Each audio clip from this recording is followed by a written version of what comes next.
Traveling to another country comes with a lot of excitement and fears. And those fears and excitements are even exaggerated. They are more when you are not just going for a few days, when you are going for a long time or even relocating.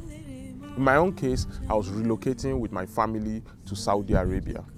As we were planning the trip, a number of fears comes to my mind. One was the weather, another was the culture of the place that we were going to. Another thing was the government laws, but also one important one was the food. How are we going to adjust to their food? They have been to Hajj before, so I know their food is not something I want to eat for a long time.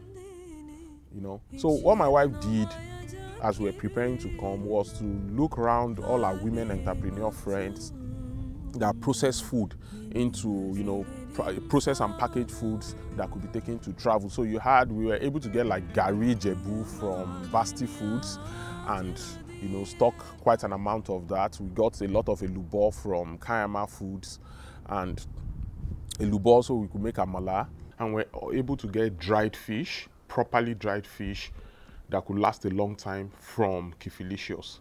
We got pomo, we got even some of the spices, roiko, knorr, and stuff like that. Those were some of the things we were able to put together in some of the bags that we traveled with, enough to last us for a while when we get to Saudi. So getting these things onto the aircraft was not a serious problem. We packaged all these things in our bags, like some of our bags were just food.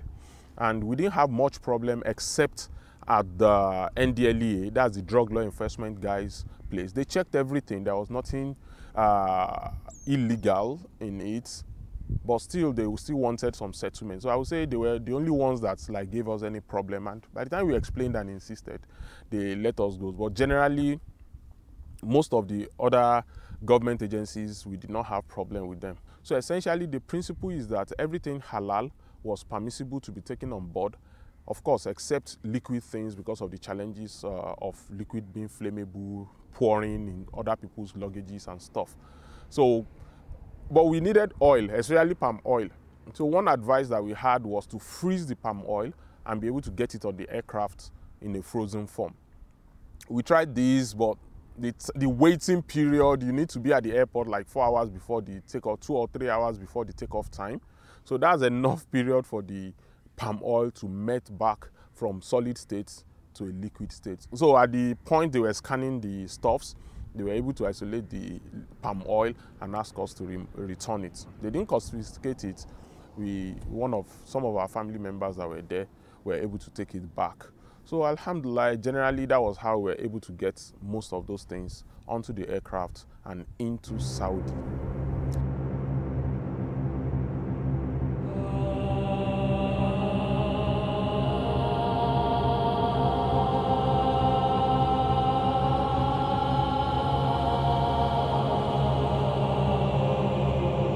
So in this video, I'll be showing you how Hanifa and Kiyama prepared the typical meal that we eat when we have to eat the Nigerian meal. Let's watch. How I prepared the okra soup. First, I put groundnut oil in the pot. Since there's no palm oil here, so I used groundnut oil to make the soup. Then I let it fry for a bit before putting the spices, the pepper, the onion, the pomo, everything. Then I let it simmer a bit. I put some water. Then I let it boil for about 2 minutes.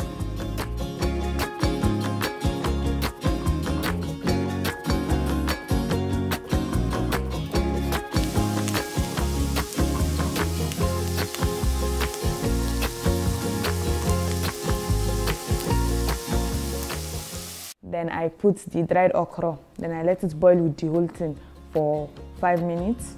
I was done preparing the okra.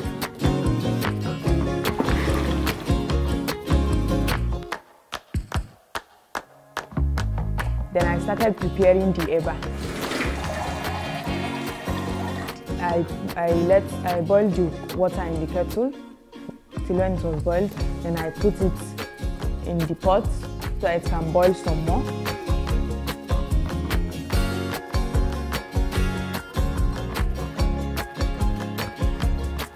so that the eba can be well done, and I poured garri till it was enough to eat. Then I mixed it, I stirred it till it was done. Then I served it.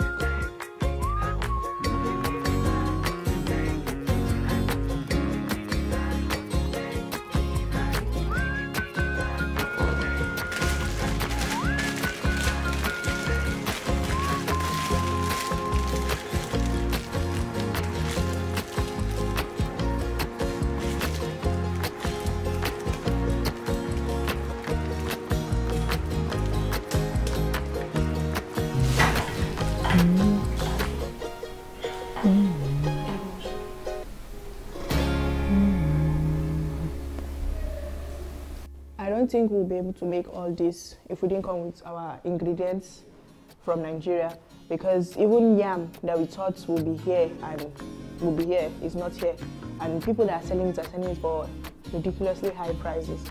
So to think that there's going to be garri or okra, or maybe there's okra, but dried okra, I don't know. There's no royco, there's no no. So I don't think we'll have been able to make all this without bringing our ingredients from Nigeria. We've been able to cope in Saudi for the first month because we bought our foodstuffs from Nigeria.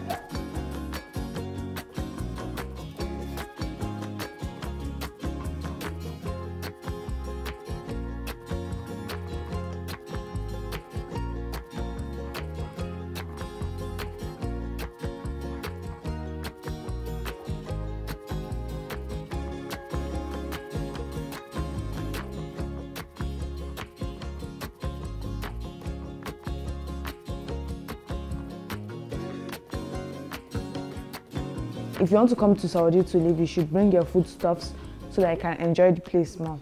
If you are going to be in Saudi for a long time, I think you might as well get used to their food here, because for how long are you going to be eating Nigerian foods or your food from your country? I hope this has been beneficial to you. I hope you found a lot of information that will be useful to you in one way or the other. My name is Jibril Ibrahim. This is Tech, Travels and Societies. I'll see you in another episode.